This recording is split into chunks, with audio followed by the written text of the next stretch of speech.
Good morning. You're watching World News on TVP World on the 4th anniversary of Russia's full-scale invasion of Ukraine. Every day, right now, at 9 a.m. local time, Ukraine stands still as citizens observe a minute of silence to honour the soldiers who lost their lives fighting for their country's freedom and the civilians killed by Moscow's attacks. Today, as traffic halts and pedestrians stop in their tracks, the 5th year of the war begins.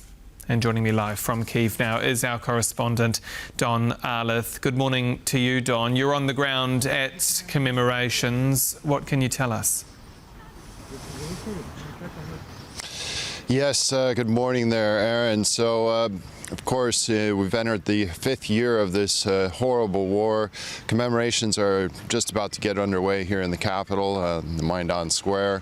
And, well, there's going to be, well, a lot of different things taking place here in the capital today. The main event is the President Zelenskyy will have a press conference for the world press, something that's taken place every year since Russia's full-scale invasion, and that's where he takes an opportunity to, of course, answer questions from global media from all over the world. We have seen right now a lot of press here. The streets here in the center are closed off, and there are a lot of dignitaries that have come here for these commemorations. Poland is being represented by Deputy Prime Minister and Foreign Minister Radosław Sikorski, as well as the Speaker of the Parliament, Mr. Czezasty. And so we will watch these commemorations and, of course, observe the horrible, I guess, anniversary, if you can call it that, of this terrible war here in Ukraine. And with the peace process looking the way it is, and everybody that we've been talking to throughout the week, there's little hope that anything is going to change in the very near future. So, Aaron, back to you. Coming back to you throughout the day, Don Arleth in Kyiv. Thank you. And President of the European Commission Ursula von der Leyen has arrived in Kyiv alongside her counterpart from the European Council, António Costa, in a show of solidarity with Ukraine. The EU's chief vowed that Europe would stand, quote, unwaveringly with Kyiv, both financially and militarily, and back the country through adverse winter conditions. This is von der Leyen's 10th visit to the Ukrainian capital since Russia launched its full-scale invasion.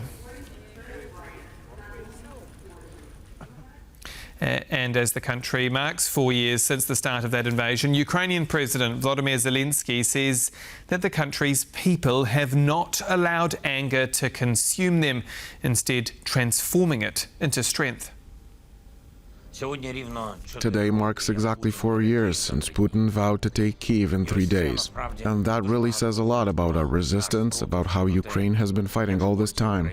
Behind these words are millions of our people. Behind these words are great courage, very hard work, endurance, and the long road that Ukraine has been traveling since February 24th.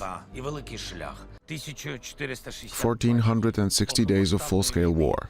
12 years since the start of Russia's aggression is a lifetime for some. Of course, we all want the war to end, but no one will allow Ukraine to end. We want peace, strong, dignified, long-lasting peace.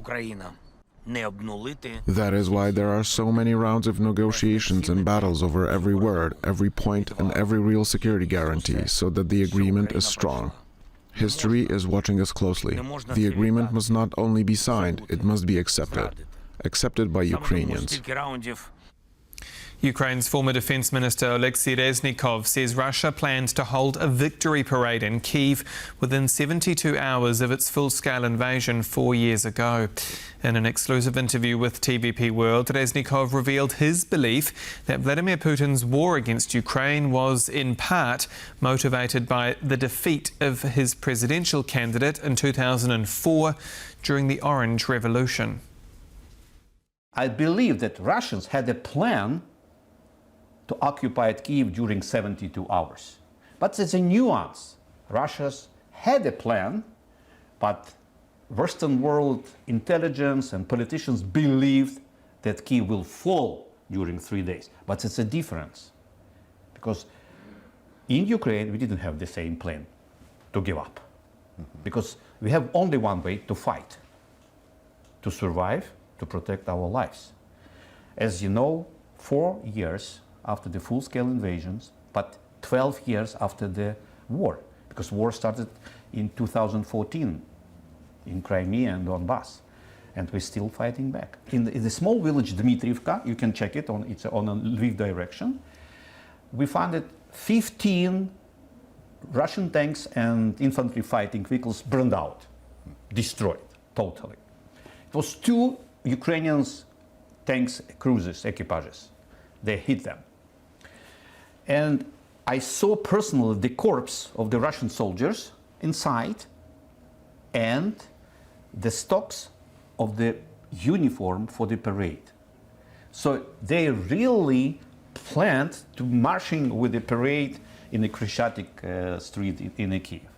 I'm sure that the main goal of Russia to restore Berlin Wall again.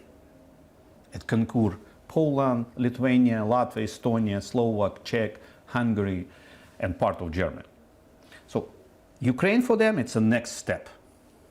After that, they will use Ukrainians as mercenaries, and they will move forward again and again and again.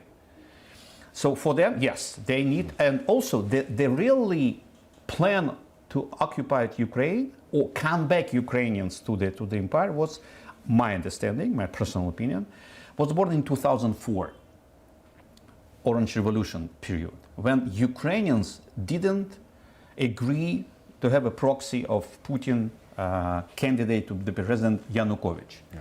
And we choose Yushchenko as a European democratic candidate. I know it's very well because I was a lawyer. I represented that Viktor Yushchenko in the Supreme Court.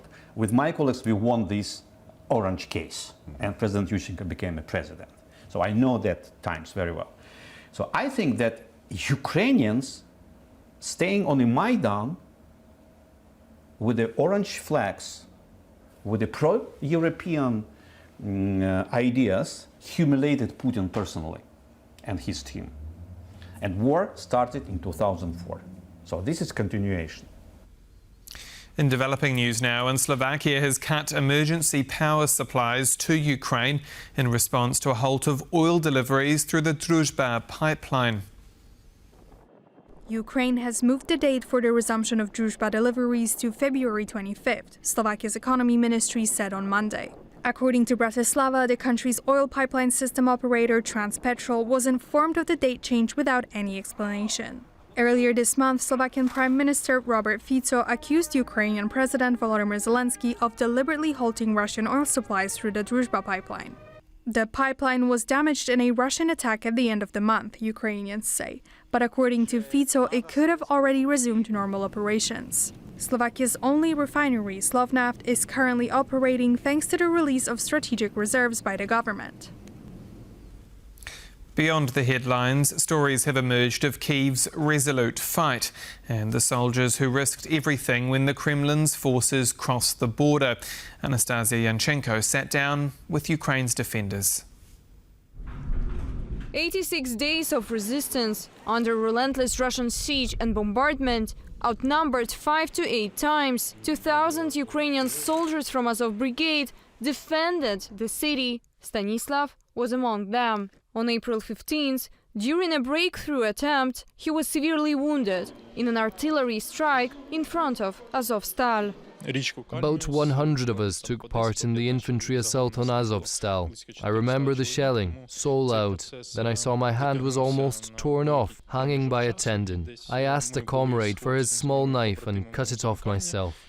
It is hard to imagine, but he survived, ending up in one of Azovstal's bunkers, Ukraine's last stronghold during the siege of Mariupol. In May 2022, when defenders were ordered to surrender, Stanislav was taken to Russian penal colony in occupied Olenivka, notorious for brutal tortures. He spent 42 days there and was lucky. He missed the deliberate Russian strike on the colony that killed at least 50 Ukrainian soldiers just a month later. That's how he recalls captivity. The conditions were inhuman. Everyone knows that. I had an amputation, so they didn't subject me to the worst torture, but it was terrifying to hear my comrades' screams, how cruelly they were treated. I am afraid I'm not ready to speak about it on camera. Every morning at 6 we were forced to line up and sing the Russian anthem. After everything he has been through, I asked Stanislav about possible territorial concessions, as the US pushes Ukraine for a peace deal. And last week, President Volodymyr Zelenskyy said the compromise would be to freeze the front lines where they stand. I do not agree to any territorial concessions, for example, but fully aware of the complexity of the situation, we understand that until we stop the Russian advance, no negotiations or agreements can take place. Stanislav was accompanied by his Polish colleague Robert, who decided to join the Ukrainian armed forces just days after Russia launched its brutal war.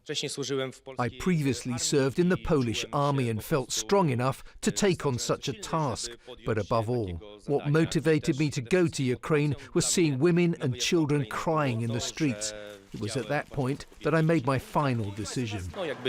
Robert took part in Ukraine's counter-offensives in historic battles, including the liberation of Bucha, Irpin. Seeing dead civilians in the streets was obviously unpleasant, but it was also a major motivation for me to continue my mission. If Ukraine falls, what I saw in Bucha and Irpin could potentially happen in Poland as well. According to the latest estimates, more than 8,000 foreign volunteers have joined Ukraine's armed forces. Robert was awarded a state medal presented by Ukrainian ambassador to Poland, Vasyl Bodnar, who told TVP World that this support is crucial and appreciated. We are grateful for all the volunteers who participated in defending Ukraine, because they are also keeping the war out of their homes. Unfortunately, there are dozens of people with Polish descent or with Polish passports who unfortunately died during the military activities in Ukraine, defending our joint freedom. Anastasia Yanchenko, TVP World. Britain's former ambassador to Washington, Peter Mandelson, has been released on bail pending further investigation. He was arrested on Monday afternoon on suspicion of misconduct in public office over his relationship with convicted sex offender Jeffrey Epstein. Mandelson has been a stalwart of the Labour Party, serving under Prime Ministers Tony Blair and Gordon Brown, and was appointed ambassador to the US last year. He was then dismissed from the role after the release of the Epstein files, with allegations later surfacing that he passed sensitive information to the disgraced financier while serving as business secretary.